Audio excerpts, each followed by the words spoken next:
Hi friends, ಮಯ ಕಲಿಕೆ ಚಾನಲ್ಗೆ ಸ್ವಾಗತ. ಈ ದಿನ ನಾನು ವೈಕುಂಠ ಏಕಾದಶಿ ಇದ್ದಿದ್ದರಿಂದ ನಾನು ಈರುಳ್ಳಿ ಹಾಕದೆ ಉಪ್ಪಿಟ್ಟು ಮಾಡೋ ವಿಧಾನನ ತೋರಿಸ್ಕೊಡ್ತಾ ಇದ್ದೀನಿ. ಇದು ತರಕಾರಿ ಉಪ್ಪಿಟ್ಟು. ನಾವು ಉಪವಾಸವಿದ್ದಾಗ ಯಾವುದೇ ಕಾರಣಕ್ಕೂ ಅನ್ನ ತಿನ್ನಬಾರದು. ಆದ್ದರಿಂದ ಈ ಫಲಹಾರ ಮಾಡಿಕೊಳ್ಳುತ್ತಾ ನಿಮಗೂ ತೋರಿಸುತ್ತಾ ಈ ವಿಡಿಯೋ ಮಾಡ್ತಾ ಇದ್ದೀನಿ ಸ್ನೇಹಿತರೆ. ಬನ್ನಿ ಈಗ ಬೇಕಾಗಿರುವ ಇಂಗ್ರೀಡಿಯೆಂಟ್ಸ್ ನೋಡೋಣ. ಮೊದಲಿಗೆ ನಾನಿಲ್ಲಿ 4 ಕಪ್ಪು ಮೀಡಿಯಂ ರವೆ ತೊಗೊಂಡಿದ್ದೀನಿ ಸ್ನೇಹಿತರೆ.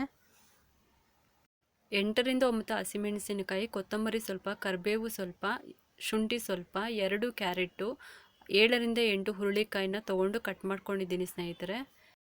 6 ರಿಂದ 7 ಟೊಮೆಟೋನ ಕಟ್ ಮಾಡಿ ಇಟ್ಕೊಂಡಿದ್ದೀನಿ ಸ್ನೇಹಿತರೆ ನಾನಿಲ್ಲಿ. ಆಮೇಲೆ ಕಡಲೆಬೇಳೆ ಸ್ವಲ್ಪ ಸಾಸಿವೆ, ನಾನಿಲ್ಲಿ ಸ್ವಲ್ಪ ಅವರೆಕಾಯಿ ಕೂಡ ತೊಗೊಂಡು ಬಿಡಿಸ್ಕೊಂಡಿದ್ದೀನಿ ಸ್ನೇಹಿತರೆ. ಕೊನೆಯದಾಗಿ ಎಣ್ಣೆ ಮತ್ತು ರುಚಿಗೆ ತಕ್ಕಷ್ಟು ಉಪ್ಪು ತೊಗೋಬೇಕು ಸ್ನೇಹಿತರೆ. ಬನ್ನಿ ಇವಾಗ ಹೇಗೆ ಮಾಡೋದು ಅಂತ ನೋಡೋಣ. ನಾನಿಲ್ಲಿ ಸ್ಟವ್ ಆನ್ ಮಾಡಿ ಸ್ವಲ್ಪ ತುಪ್ಪ ಹಾಕೊಂಡಿದ್ದೀನಿ. ಈಗ ನಾವು ಮೊದಲನೇದಾಗಿ ರವೆಯನ್ನು ಹುರ್ಕೋಬೇಕು. ಅದು ಕೆಂಪಾಗಿ ಹಸಿ ವಾಸನೆ ಹೋಗೋವರೆಗೂ ಚೆನ್ನಾಗಿ ಹುರ್ಕೋಬೇಕು ಸ್ನೇಹಿತರೆ.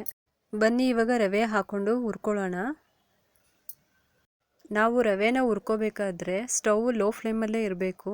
ಯಾವುದೇ ಕಾರಣಕ್ಕೂ ರವೆನ ಚೆನ್ನಾಗಿ ಕೈಯಾಡಿಸ್ತಾನೆ ಇರಿ. ಯಾವುದೇ ಕಾರಣಕ್ಕೂ ಸೀದೋಗಬಾರ್ದಿದು. ರವೆನಲ್ಲಿರೋ ಹಸಿ ವಾಸನೆ ಎಲ್ಲ ಹೋಗೋವರೆಗೂ ಇದು ಕೆಂಪಾಗಿ ಹುರ್ಕೋಬೇಕು ಸ್ನೇಹಿತರೆ.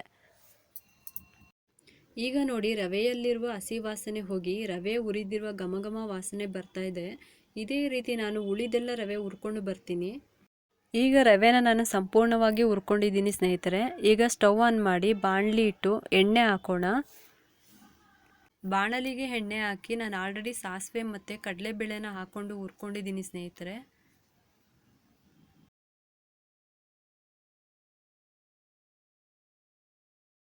ಈಗ ಇದಕ್ಕೆ ಕರಿಬೇವು ಹಾಕ್ಕೊಂಡು ಫ್ರೈ ಮಾಡ್ಕೊಳ್ಳೋಣ. ಇದಕ್ಕೆ ಈಗ ಶುಂಠಿ ಹಾಕೊಳ್ಳೋಣ. ಈಗ ಇದಕ್ಕೆ ಹಸಿಮೆಣಸಿನಕಾಯಿ ಹಾಕೊಳ್ಳೋಣ. ಹಾಗೆ ಒಂದ್ಸಲಿ ಎಲ್ಲನೂ ಫ್ರೈ ಮಾಡಿ. ಈಗ ಇದಕ್ಕೆ ಕಟ್ ಮಾಡ್ಕೊಂಡಿರೋ ಕ್ಯಾರೆಟನ್ನು ಹಾಕೊಳ್ಳೋಣ. ಜೊತೆಗೆ ಹುರುಳಿಕಾಯಿ ಹಾಕೊಳ್ಳೋಣ. ಕ್ಯಾರೆಟು ಹುರುಳಿಕಾಯಿ ಹಾಕೊಂಡ್ಮೇಲೆ ಒಂದ್ಸಲಿ ಚೆನ್ನಾಗಿ ಫ್ರೈ ಮಾಡಿ ಸ್ನೇಹಿತರೆ. ಈಗ ಇದಕ್ಕೆ ಅವರೆಕಾಳನ್ನ ಹಾಕೊಳ್ಳೋಣ.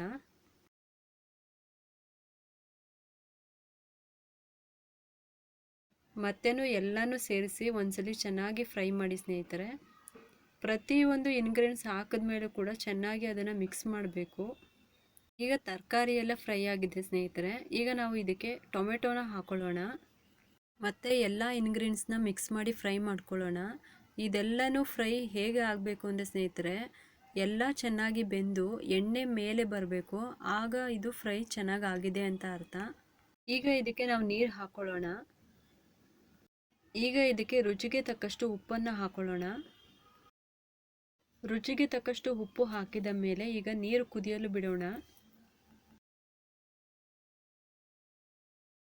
ಈಗ ನೋಡಿ, ನೀರು ಕುದಿ ಬಂದಿದೆ. ಈಗ ಸ್ವಲ್ಪನೇ ರವೆನ ಮಿಕ್ಸ್ ಮಾಡಿಕೊಂಡು ಚೆನ್ನಾಗಿ ತಿರುಗಿಸೋಣ. ಇದಕ್ಕೆ ಬೇಕಿದ್ದರೆ ಸ್ನೇಹಿತರೆ ನೀವು ಕಾಯಿ ತುರಿನೂ ಕೂಡ ಹಾಕೋಬೋದು. ತುಂಬಾ ಟೇಸ್ಟಿಯಾಗಿ ಚೆನ್ನಾಗಿರುತ್ತೆ. ರವೆ ಹಾಕುವಾಗ ಲೋ ಫ್ಲೇಮಲ್ಲಿ ಇಟ್ಕೊಂಡು ಹಾಕಿ, ಯಾಕೆಂದರೆ ಅದು ಎಗರುವ ಚಾನ್ಸಸ್ ಇದೆ.